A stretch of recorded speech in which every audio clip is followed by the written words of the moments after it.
The Bureaucrat. The streets of Port Blackmouth were empty and quiet. No one resisted any longer. The Necromancer, whom everybody knew as the Bureaucrat, had silenced the mayor, the city council, and the feeble rebellion, and then taken control of the city. Unlike most other necromancers, he had infiltrated the city with his silver-tongued speeches and promises of protection and wealth. Lies. He had planned every little thing in advance. Bribery for the weak city council members, poison for the hardy, and dark magic for any unforeseen challenges. There was hardly any battle. The city guard ran away in fear at the mere sight of the charging Hell Knights. It was almost too easy. "Get rid of the mayor, Doctor." The Bureaucrat glanced at his apprentice. Of course, Master," the doctor replied.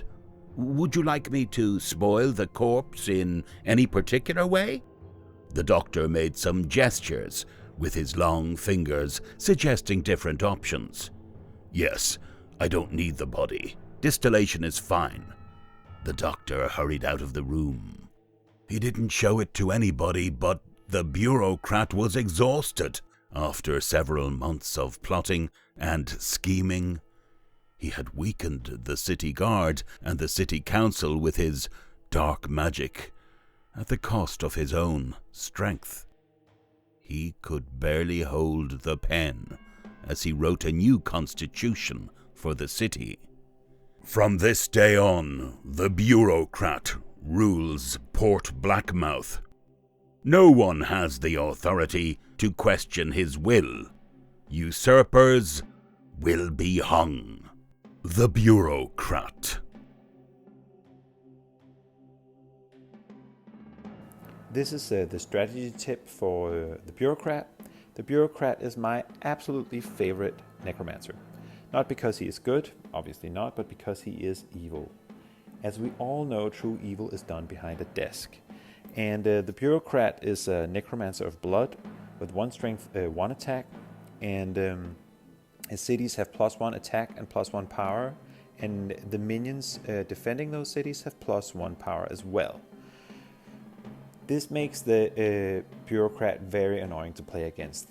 When he takes a city, it is costly for the other players to take it back, very costly.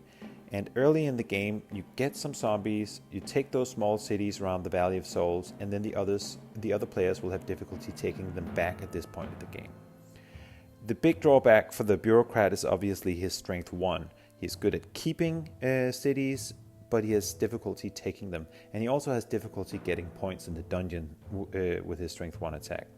So you have to get a good income early in the game with the small cities, get some corpses, and build a great army. You will need that to get some of the larger cities and towns before the other players get too annoyed with your great income and take your villages from you, because later in the game his special ability will not be enough to protect the villages for you. Move on to bigger cities, and they will be tough, if not impossible, to take from you. In Dawn and Demons, the expansion for Rise of the Necromancers, the Bureaucrat will have another set of rules that fit better in a co-op style game. But these rules are no less awesome and no less evil. And remember, true evil is done behind a desk. Have fun.